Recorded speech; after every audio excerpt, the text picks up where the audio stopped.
주께 듣는 생명수 나 신성하게 하시네 내 깊은 정성을 다하며 찬송합시다 찬송합시다 찬송합시다 늘 주신 신쓰신 주님을 찬송합시다 내 주께 매일한 영혼이 생명수 가운데 저장해 힘없고 순전한 주님을 찬송합시다 찬송합시다 찬송합시다 내 주신 신쓰신 주님을 찬송합시다 찬송합시다 찬송합시다 찬송합시다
오늘 우리들이 함께 보실 하나님 말씀은 요엘 1장 말씀입니다. 요엘서 1장 말씀 교독하시면서 말씀 함께 보시겠습니다. 제가 먼저 1절 읽겠습니다. 부두엘의 아들 요엘에게 임한 여호와의 말씀이라.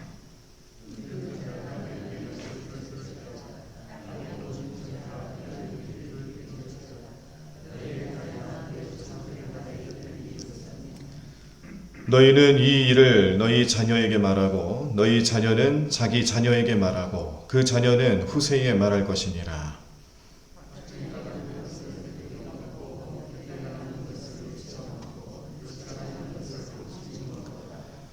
취하는 자들아 너희는 깨어 울지어다. 포도주를 마시는 자들아 너희는 울지어다. 이는 단 포도주가 너희 입에서 끊어졌음이니.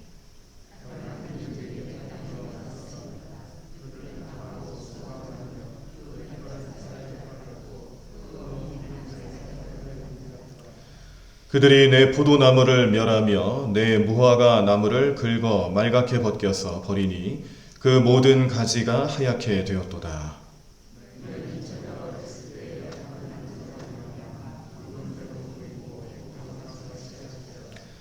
소제와 전제가 여호와의 성전에서 끊어졌고 여호와께 수종드는 제사장은 슬퍼하도다.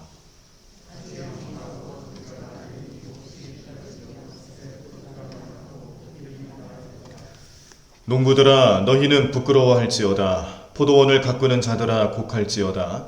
이는 밀과 보리 때문이라. 밭의 소산이 다 없어졌음이로다.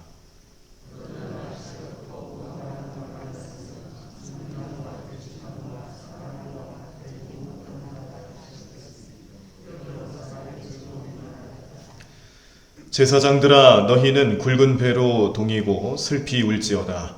제단에 수종드는 자들아 너희는 울지어다. 내 하나님께 수종드는 자들아 너희는 와서 굵은 배의 옷을 입고 밤이 새도록 누울지어다. 이는 소제와 전제를 너희 하나님의 성전에 드리지 못함이로다.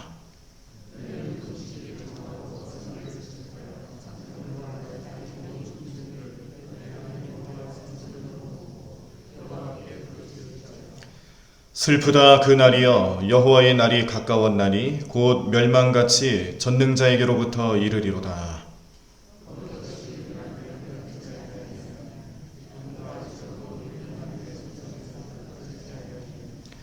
씨가 흙덩이 아래에서 썩어졌고 창고가 비었고 곡간이 무너졌으니 이는 곡식이 시들었음이로다.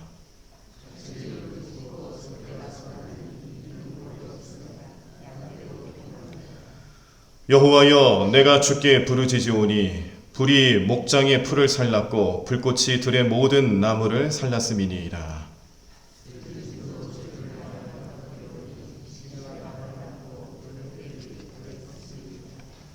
아멘. 네, 오늘 우리들이 요엘서 1장 말씀을 함께 보셨습니다. 요엘서는 요엘 선지자가 쓴 책입니다.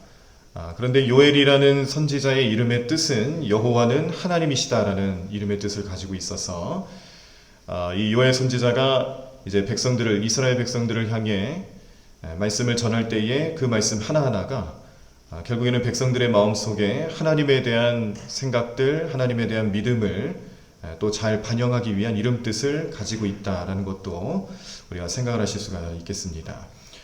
오늘 요엘 1장 1절에 보면 요엘이라는 사람이 어떤 사람인지 간략히 소개해주는 내용이 부두엘의 아들 요엘에게 임한 여호와의 말씀이라 라는 짤막한 이 문장에 포함이 되어 있는데, 그런데 구약 성경에 보면요, 이 사무엘 선지자가 활동하던 때로부터 느헤미야까지 요엘이라는 이름을 가진 사람이 10번 이상 등장을 합니다. 그래서 이 요엘 선지자가 과연 이 구약 성경에 자주 등장하고 있는 그 사람이냐, 말씀을 드릴 수가 없어요. 누가 누구인지 정확하게 알려드릴 수는 없지만, 다만 오늘 요엘서 1장에 이 부두엘의 아들 요엘이라는 이름은 여기서만 표현이 나타납니다. 그래서 아마 좀 다른 사람을 표현하는 것이 아니겠는가, 그렇게 예측을 할 수가 있습니다. 이 말씀을 기록한 시기는 이제 남유다가 멸망하고 포로기를 겪는 그 쯤 되어서 포로기 이전에 쓰여졌다라고 주장하는 분들도 있고 포로기 이후에 쓰여졌다라고 주장하는 분들도 있습니다.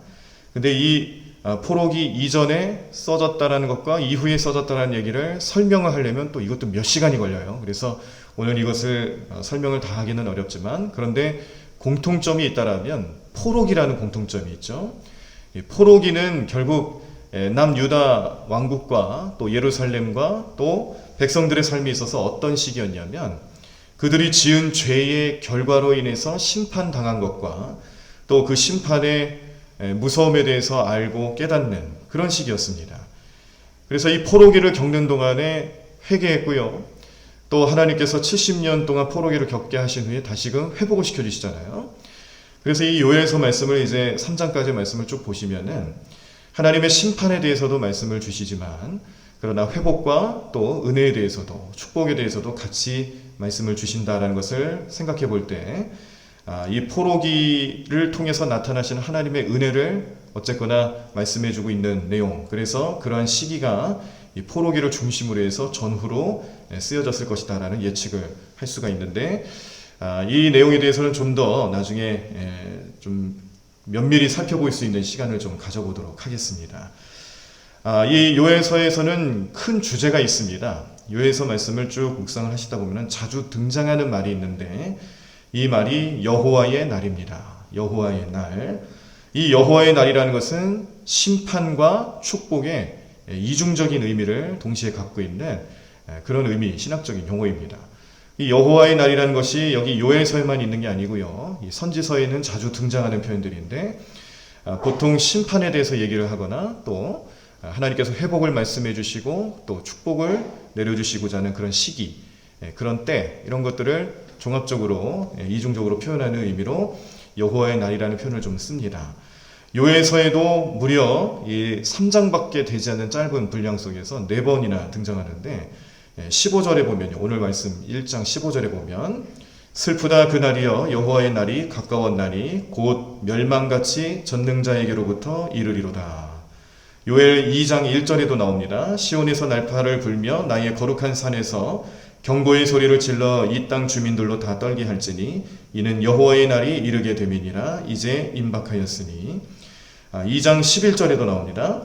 여호와께서 그의 군대 앞에서 소리를 지르시고 그의 진영은 심히 크고 그의 명령을 행하는 자는 강하니 여호와의 날이 크고 심히 두렵도다. 당할 자가 누구이랴.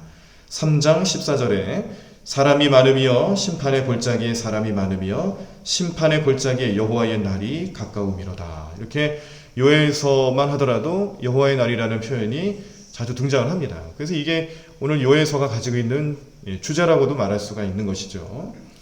그러니까 이 여호와의 날이라는 것을 선포하면서 요엘 선지자가 백성들에게 하고 싶었던 이야기는 결국 무엇이냐면 지금 짓고 있는 죄에 대해서는 회개를 해야 되고 심판을 당하고 있는 그런 상황 속에서는 하나님께서 다시금 그 백성을 회복시키시고 축복의 길로 인도해 주실 것이다라는 그런 하나님의 의지와 뜻 또 섭리를 알려주시는 말씀으로 이 여호와의 날을 표현하고 있다는 사실입니다. 그런데 이 요엘서를 보시면 오늘 1장에도 이제 그 말씀이 나옵니다만 이 재앙에 대해서 심판에 대해서 하나의 상징적인 의미로 나타나는 그 심판 내용이 뭐냐면 메뚜기입니다. 메뚜기. 우리하고는 좀 문화가 좀 거리가 멀죠. 우리나라의 농경 문화 속에서는 메뚜기는 그렇게 두려운 존재가 아니죠. 실제로 우리나라의 농경 문화 속에서 좀 걱정할 만한 상황은 뭐 태풍이라든지 뭐 가뭄 이런 그 기상적인 요소와 좀 관련이 깊습니다. 그런데 이 팔레스틴 지역, 중동 지역에서는 메뚜기는 재앙 그 자체였어요. 그래서 이 메뚜기, 우리가 생각하는 그런 메뚜기가 아니죠. 뭐 엄청 큰 메뚜기가 막 수십만 마리가 날아다니면서 한번 그 농경지에 잠깐 머물렀다가 다시 날아가면 그 자리는 어떻게 됩니까? 완전히 쑥대밭이 되는, 다 갉아먹어버리는, 메뚜기들이 다 갉아먹어버리니까 그 해 농사는 그냥 망쳤다라고 생각을 해버리는 게 중동 지역에서 생각하는 메뚜기죠. 그러니까 오늘 이 요엘서가 이야기하는 메뚜기 재앙에 대해서도 결국 뭐냐면 하나님께서 이 백성을 심판하시는 도구로 쓰고 있다라는 것을 깨닫게 하는 말씀입니다. 그런데 이렇게 메뚜기 재앙 또 이러한 어려움 속에서도 하나님께서는 그 백성을 끝까지 버리지 않으시고 다시금 소망을 주신다는 것을 깨닫게 하는 말씀이 2장 말씀 28절에서 30절에 나오는데 우리가 잘 아시는 말씀이에요. 제가 읽어드리겠습니다. 그 후에 내가 내 영을 만민에게 부어주리니 너희 자녀들이 장래일을 말할 것이며 너희 늙은이는 꿈을 꾸며 너희 젊은이는 이상을 볼 것이며 그때에 내가 또 내 영을 남종과 여종에게 부어줄 것이며 내가 이적을 하늘과 땅에 베풀리니 곧 피와 불과 연기 기둥이라. 아멘. 자, 이 말씀을 우리가 사도행전에서도 한번 보실 수가 있지 않았습니까? 그래서 하나님의 영이 임했을 때에 그 백성들을 향해서 나타나시는 하나님의 은혜 모습, 또 새로운 모습들, 회복의 모습들, 이런 것들을 오늘 이 요엘서 말씀에서 우리가 확인할 수가 있는데, 요엘서의 전체 주제가 심판에 대한 경고이기도 하지만 또 이렇게 하나님의 영 만민에게 부어주면서 자녀들에게 또 젊은이들에게 아비들에게 그 영이 나타났을 때 어떤 상황들이 벌어지게 되는가를 소망하게 하시고 희망으로 바라보게 하시는 하나님 은혜도 이 말씀 가운데 나타났다라는 것을 생각하실 때에 이 요엘서의 주제가 되는 여호와의 날, 심판만 말씀하시는 게 아니라 회복도 함께 선포하고 계시는 하나님의 은혜를 함께 보실 수가 있겠습니다.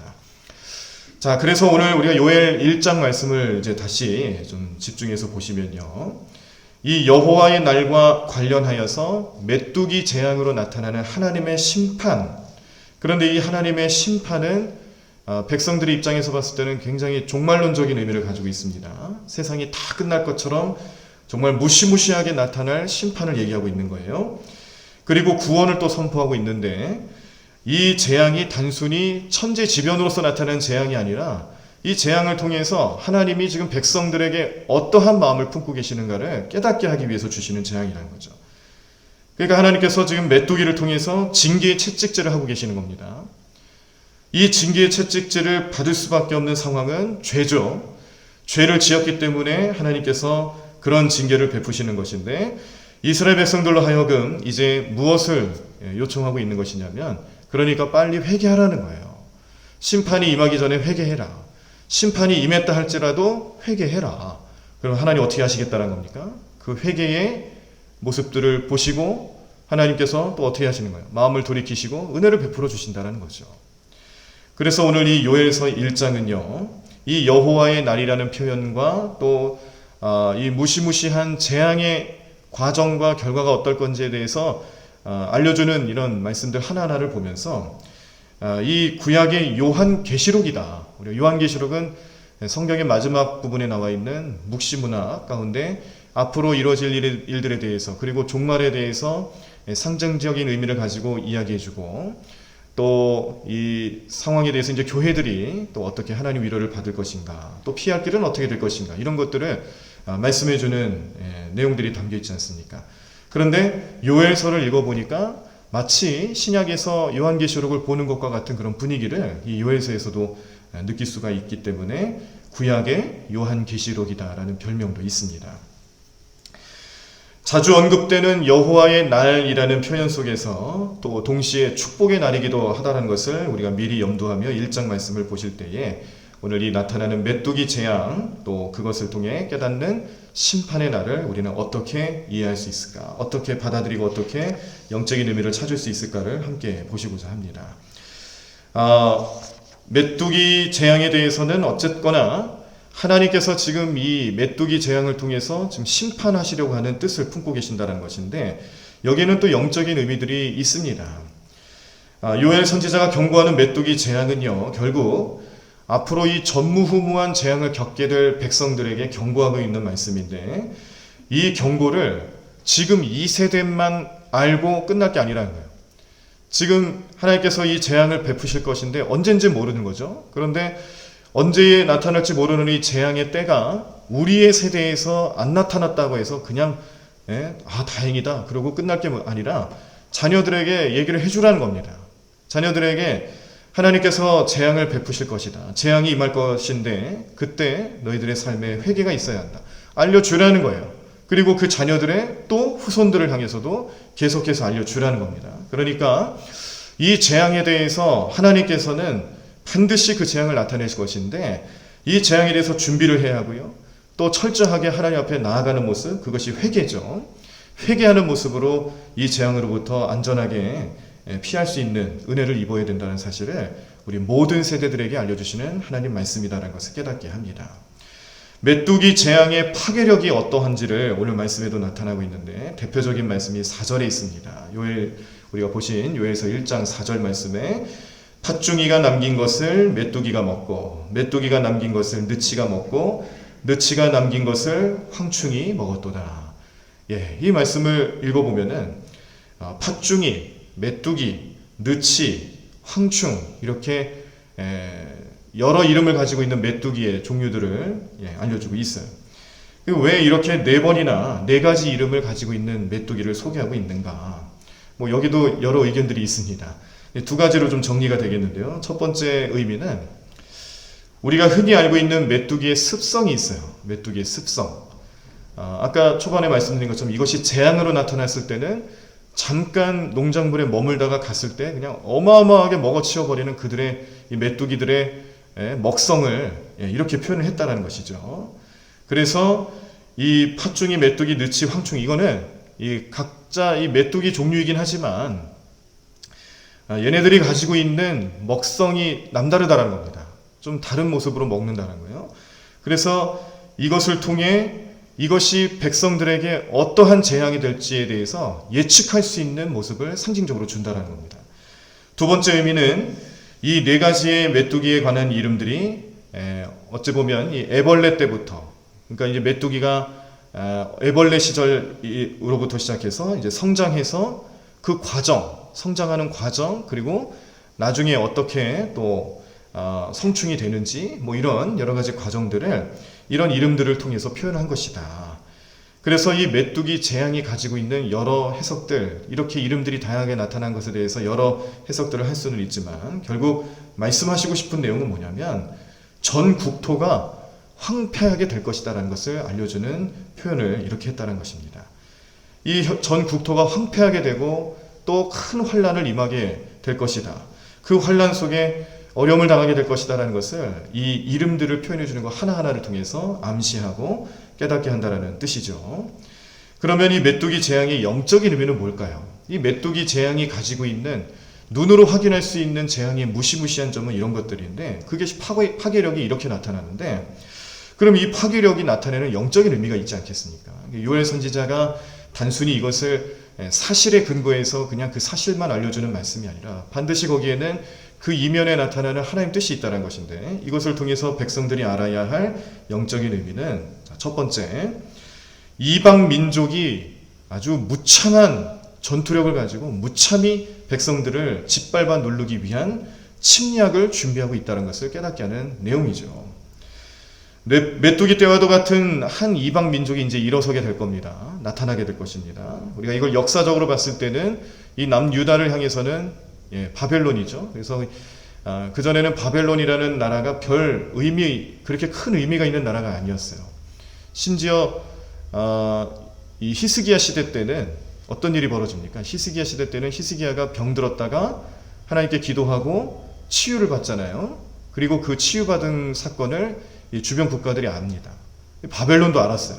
근데 바벨론이 그때는 그렇게 큰 위협이 될 만한 나라가 아니었어요. 근데 히스기야에게 조공을 또 드리고 바치고 또 사신들을 보내면서 이 병고침을 받은 것에 대해서 축하 사절단을 보낼 정도로 그때는 큰 문제가 되지 않았습니다. 근데 이제 그때 히스기야가 했던 실수가 있었죠. 그 사절단이 왔을 때 뭘 했냐면은 창고를 보여주고 성전 내부를 보여주고 모든 걸 다 보여줬어요. 그래서 나중에 이제 역사가들의 판단에 의하면 그때 이 사절단이 보고 또 그 본 것을 토대로 해서 침략 준비를 했었을 것이다. 이스라엘을, 이 남유다를 침략하기 위한 발판으로 삼았을 것이다. 이런 얘기도 합니다.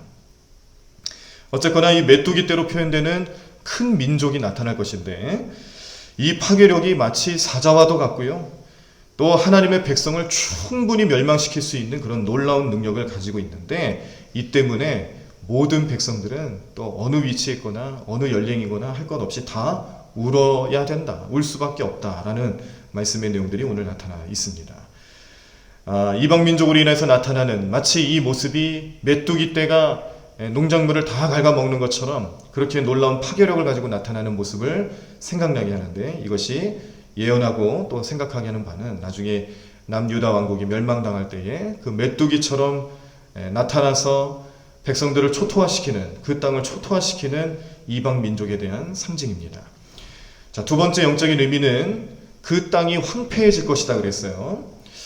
메뚜기 재앙 때문에 땅이 황폐해진다는 것은 곡물의 소출이 끊어진다는 걸 의미하는 것인데요. 뭐 다 먹어버리니까 이제 뭐 열매가 나겠습니까? 소출이 거의 뭐 바닥에 이르겠죠. 하나님께 드릴 재물이 없어지는 거예요. 그 소출이 없어지니까 이제 하나님께 소재로 바쳐야 될, 또 전제로 바쳐야 될 그런 곡식들이 없어지는 겁니다. 그러니까 하나님 앞에 예물을 가지고 나아가는 사람들이 예물이 없으니 예배를 드릴 수 있나요? 그래서 결국에는 무엇을 얘기하냐면 예배가 끊어지게 될 것이다라는 것을 경고하는 메시지죠. 그래서 예배가 끊어지니까 자연히 제사장들은 드릴 수 있는 예배가 없고, 또 자신들의 역할을 감당할 수 없어서 슬퍼할 수밖에 없고, 또 이러한 제사, 예배가 끊어진다는 것은 결국 이스라엘 백성들, 또 남유다의 사람들의 그 마음속에서, 그 삶 속에서 굉장히 중요한 비극입니다. 예배를 드리지 못한다는 것 자체가 비극인데 하나님께 버림받았다라는 증거이기 때문에 그렇습니다. 예배를 드릴 수 없다라는 것은 결국 하나님께서 우리를 버리셨고 하나님께서 우리를 이제는 기억하시지 않으신다라는 그런 비참한 현실을 뜻하는 것이기 때문에 이 땅이 황폐해지는 것 때문에 나타나는 결과는요, 결국 하나님과 이 백성들 간의 이 언약 관계도 무너질 수밖에 없는 그런 엄청난 결과를 초래하는 것이다 라는 영적인 의미가 있다는 사실입니다. 그리고 세 번째 의미는요, 추수의 기쁨이 사라졌기 때문에 이제 다 시들어버린 열매를 바라보면서 그냥 슬퍼하고 그냥 안타까워하고 좌절할 수밖에 없는 것을 예고하는 것이죠. 그래서 오늘 요엘 선지자는 이 모습 속에서 장로들과 백성들과 또 여호와의 날에 임할 그런 심판으로 인해서 나타나게 될 멸망에 대한 여러 가지 모습들을 놓고 온 백성들이 결국 슬픔과 애통함으로 그렇게 지낼 수밖에 없을 것이다. 그래서 여기서 우리가 할 수 있는 일들이라는 것은 과연 무엇이겠느냐. 이렇게 기쁨이 사라지고 예배가 끊어지고 또 침략 전쟁으로 인하여서 황폐해질 수밖에 없는 그들의 삶에 백성들이 할 수 있는 일은 결국 무엇이겠느냐를 정리해 주는데, 그것은 금식을 선포하고 회개하는 겁니다. 제사장들은 금식하고 회개를 선포하면서 철저하게 죄 용서를 받아야 된다는 사실이에요. 백성들은 이 재앙의 날에 임할 엄청난 극심한 고통을 견딜 수 있도록 마음의 준비를 해야 하고 또 철저하게 대비를 해야 된다는 것을 알려주고 있습니다. 그런데 오늘 이 요엘 선지자가 1장 말씀을 통해서 이런 내용을 알려주는 과정 중에 탄식이 나타날 수밖에 없는 것이죠. 요엘 선지자는 과연 이 말씀을 전하고 싶겠습니까? 백성들의 어려움과 심판에 대한 말씀들을 자신도 너무나도 마음이 아픈데 이것들을 백성들에게 알리고 싶은 마음이 있겠어요? 아니거든요. 본인도 슬픈 거예요. 말씀을 전하면서 이런 현실에 이를 수밖에 없는 이 민족 안타까운 현실로 바라보고 있고, 또 종교 지도자들의 타락과 무지함에 대해서 또 안타까운 거예요. 백성들이 앞으로 당할 고통과 고난에 대해서 생각을 해보니까 그게 너무 참 비참한 현실이라는 것을 잘 알기 때문에 마음이 아픕니다. 그래서 오늘 요엘 선지자는 마지막 부분에, 1장 마지막 부분에 하나님께 탄식하며 기도를 하고 있는데, 이 탄식하며 기도하는 내용들을 통해서 환난 날에 하나님 우리에게 소망을 주시고 또 이 민족을 구원해 달라고 기도하고 있는 요엘 선지자의 기도 내용을 보실 때 오늘 우리들의 기도 제목이 되는 줄로 믿습니다. 오늘 요엘 선지자가 백성들의 심판과 또 탄식하는 기도의 내용들을 하나님 앞에 올려드리는 모습을 보면서 오늘 이 시대를 살아가는 우리의 삶에도 죄짓고 깨닫지 못하고 하나님께 심판당할 수밖에 없는 불쌍한 인생들을 바라보며 우리는 언제나 기도해야 될 줄로 믿습니다. 우리가 먼저 하나님 은혜를 입고 깨닫고 믿음으로 살아갈 수 있는 것은 우리가 그런 걸 경험하고요, 이것이 왜 우리 영적인 삶에 중요한지를 잘 알기 때문에 믿지 못하는 사람들에게 반드시 우리는 기도하며 그들의 마음, 그들의 영적인 삶을 위해서 함께 중보하셔야 되는데, 그 모습들이 때로는 우리의 가족들이 될 수도 있고 자녀들이 될 수도 있고 우리 사랑하는 친지, 이웃들이 될 수 있습니다. 우리와 함께 하시는 모든 그런 인생들에게 하나님 말씀을 전하고 또 깨닫게 하고 죄를 죄로 여길 수 있도록 그런 마음을 같이 할 수 있는 것은 결국 하나님께서 우리에게 요청하시는 사명 중에 하나입니다. 그래서 오늘 우리는 이 마음을 품고요. 요엘 선지자도 이 심판당할 수밖에 없는 백성들을 향해서 탄식하며 기도하고 그들에게 심판의 내용들이 어떠하며 결과가 어떻게 나타날 건지를 알려주면서 돌아올 것을 종용하고 있는 이 요엘 선지자의 부르짖음과 기도 내용을 생각할 때에 오늘 우리들의 마음속에서는 나도 내가 반드시 기도하고 말씀 전하고 전도하고 함께 구원받아야 될 그 누군가가 있지 않겠습니까? 분명히 있어요. 오늘 우리 마음속에 생각나는 사람이 있으실 거예요. 그 얼굴들을 기억하고 그 이름을 붙잡고 기도하셔야 합니다.